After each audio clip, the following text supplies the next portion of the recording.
This is Jeff Hall interviewing Joe Subnason on March 18th, 2006. So, when and where were you born? I was born in Worcester, Massachusetts, which is only about 10 miles from Westboro, where my parents lived, Mm-hmm. and where I grew up and attended schools until I was a freshman, at which point my folks sent me down to Pauling School in Pauling, New York, to prep school, and then I attended Dartmouth College in 1938, and I was in the class of 1942. A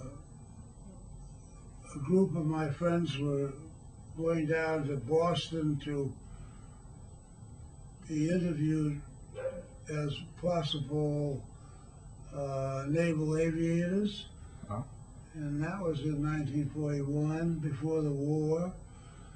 And they said, "Why don't you come along, Joe? We're going to have a nifty time in Boston." And they said, "You don't have to worry about being chosen because they only take 1 out of 10 anyway." Yeah. Well, we went down, they took every one of us, and that was in the spring of '41, and our tour of duty didn't really start until July, like the 1st of July, and there was a class assembled at Squantum Naval Air Station, which is near Quincy. It's a peninsula that juts out from Quincy, Mass, out into Boston Harbor, and I was in basic training there for a couple of months. We didn't do much but march around the premises and fly a little bit. We were taught we soloed, that was the main thing. Right. And I went in at the same time as Joe Kennedy, Jr., who was the older brother of the Kennedy clan, and I guess was the one being groomed by his father for great things in the political way, but he was later killed in England flying a volunteer mission. And after Squantum, we went down to Atlanta, where they had sort of a holding action. They didn't know what to do with us because the main bases of Jacksonville Naval Air Station, Corpus Christi Naval Air Station, and Pensacola Naval Air Station were all crowded. So we waited there a couple of months, and then I was sent to Jacksonville. And we had extensive ground school at Jacksonville, where we studied engineering, that is to say, airplane engines and navigation, both ordinary and celestial, and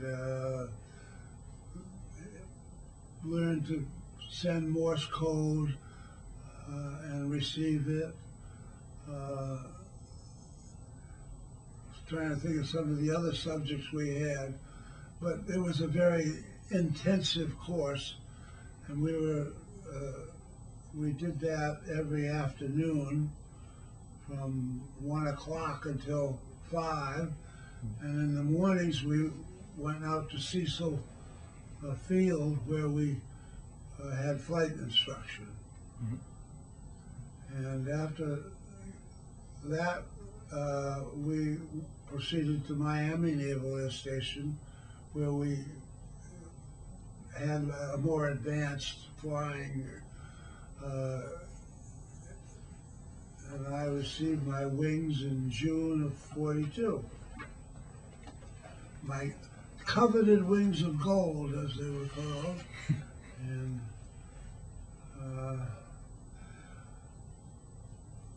all during these months, we had a great fear of being washed out, as they said, they used to say, because of mistakes that we might have made. But I didn't have any trouble. And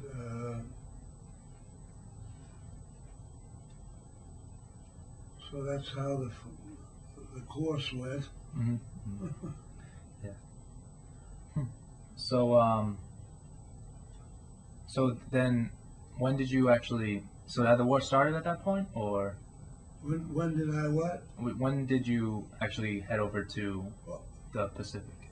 Oh, well, from Miami, I went to San Diego, North Island Naval Air Station, which is in the harbor of San Diego, where we had extensive flight training involving dive bombing, in my case, and in others, fighter training or torpedo plane training. And I was in San Diego from July of '42 until February of '43, at which point they sent us overseas.